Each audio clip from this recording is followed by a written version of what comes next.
So we've mentioned your career Yeah. up till Ipswich. Yeah. Then came the opportunity to come here. Yes. Were you approached, or was it an application process? It's a wee bit of both, really. If I'm honest, my chairman at Ipswich was David Sheepshanks, Yeah. who had left Ipswich when the club was handed over to Marcus Evans, and the chairman then became the chairman of St George's Park. Now, a lot of people think that I was a shoe-in because he was the chairman. That's not true. I did a report for the FA board back in 2008 when they were sort of bringing the project back to life after it was coming out of mothballs, and the chairman was involved then. And I said to him at the time, I could see the potential for the venue, and if he did nothing else, could he just get me an interview?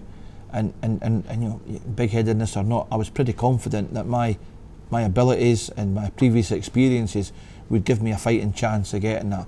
Now there was So five. the job you really wanted then? Oh, aye. When I saw what was going on here, Ipswich was fantastic, but being out of the Premier League too long, massive financial problems, and I'd taken it as far as I could. We held on, Carol and I held on there as long as we could, till the right opportunity came along. And I had approaches from a couple of clubs, both here and abroad, but for one reason or another they weren't right. And sometimes the grass is not always as green on the other side of the fence as what you think until you jump in, and when it's too late.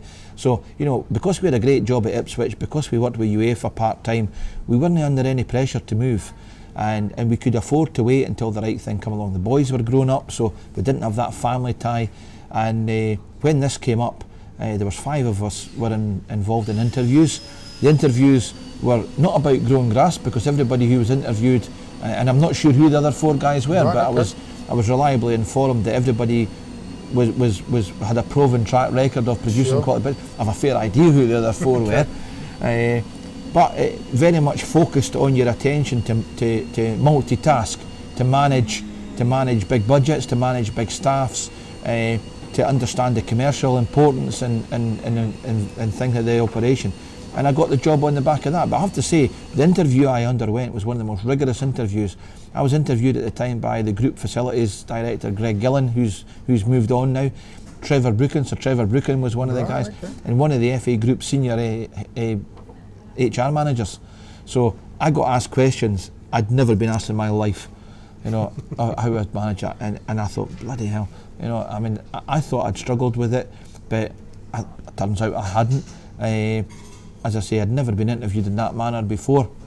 I can now understand, having done the job for 2 or 3 years, why I was interviewed in that manner. I've no problem with it now, looking back on it. I fully get it. And I fully get why they do that with other groundsmen coming in to similar positions in the group. Like, you know, it has to be. But it's down to the amount of profile and pressure. Absolutely. They have to get it right, because imagine the wrong guy in this job here. It's catastrophic, not only for the park but for the FA as a whole. Nothing just comes to life then, you know. Boy. So does it hurt having to wear that badge every day? I wear it. I don't mind wearing it. I have to say I'm discreet where I wear it. Yeah, okay. But yeah, look, I am what I am. I'm the head of grounds for the English Football Association. I'm immensely proud to have that position. It's a privilege to be given that position, all kidding aside.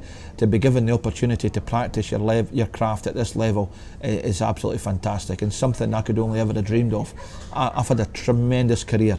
I've called this the professional jewel in my crown. The icing on the cake, it is what it is. It's immense, it's amazing, and I enjoy every moment of it. I think the fact that a Scotsman's been asked to do it just adds a wee bit of irony to it. It does a bit, yeah. But there's a few Scots work for the FA, and there's quite a few other multinationals work for the FA, so it's not all English people that work for there. So it's a big organisation, a big international organisation. But no, it is a very, very proud position that I have here. Do you think Scotland could ever achieve something similar? I'd love them to. They've been down here. They're creating something at Heriot-Watt University. It's not on the scale of St George's Park. But hopefully it'll have the quality. We've had Scotland teams here. We have the Scotland CP team here just now competing in this tournament here. So, you know, my hope and belief is that Scotland will have a facility to do that.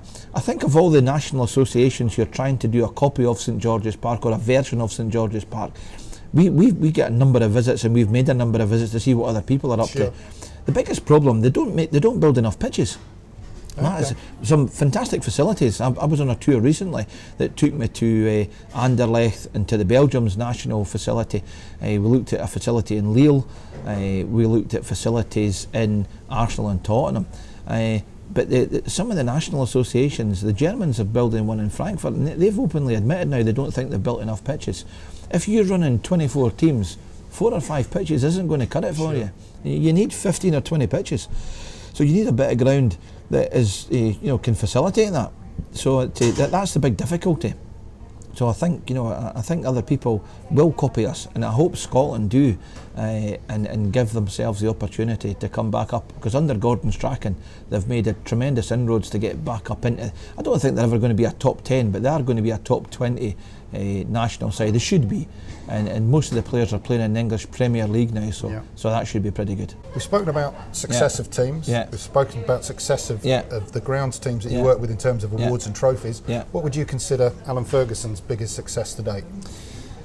I think my biggest success to date has been delivering St George's Park, without a doubt. I think my whole career, I've talked about this, we've been in a 35-year apprenticeship to do this. I was very proud of my achievements at all my clubs, but I was particularly proud of the achievement at Ipswich. It's an old pitch, it's long past its sell-by date. I think my biggest achievement at Ipswich was when we won the Premier League Pitch of the Year title. We beat Steve Braddock, which was always nice to do. Steve and I still have a bit of joke about that now and again. But we did that in the Premier League, and it was great. And then winning 3 Groundsman of the Year titles in succession with Ipswich, I think was testament to what we did there. I think that was huge. The delivery of St George's Park, nothing will be bigger than this.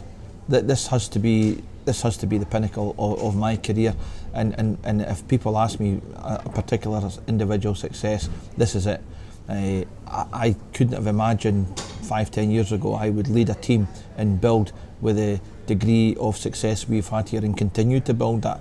It's been immensely proud, and my proudest moment here was when I shook Prince William's hand when we planted the 8 million tree in the National Forest on the day of the Royal Opening back in October. I was asked to do that by the Managing Director, and it was a great privilege to do that. Enormous amount of pleasure. I've got the photographs from it, and I still get a hell of a buzz from the day I did that. So these would be the biggest things I would put down that I've done career-wise. Alan, been an absolutely fascinating interview. Thank you for giving us so much time today. No, you're welcome. I have one final question for you. Can answer it if you want. Go ahead. No. You can blank it if you want. The last question is, who cuts the grass at home, and what do they use to do it? Now, I don't know if you've got a bit of inside information. I haven't. No, we asked the same question to everybody.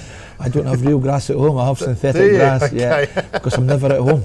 I've got my twin sons who I love dearly, but it's a real chore to try and get them to do anything. And back when they were probably 14, 15, and all the kids came and played football on my grass because I was the groundsman at Ipswich Town, and we had a proper goal in our garden.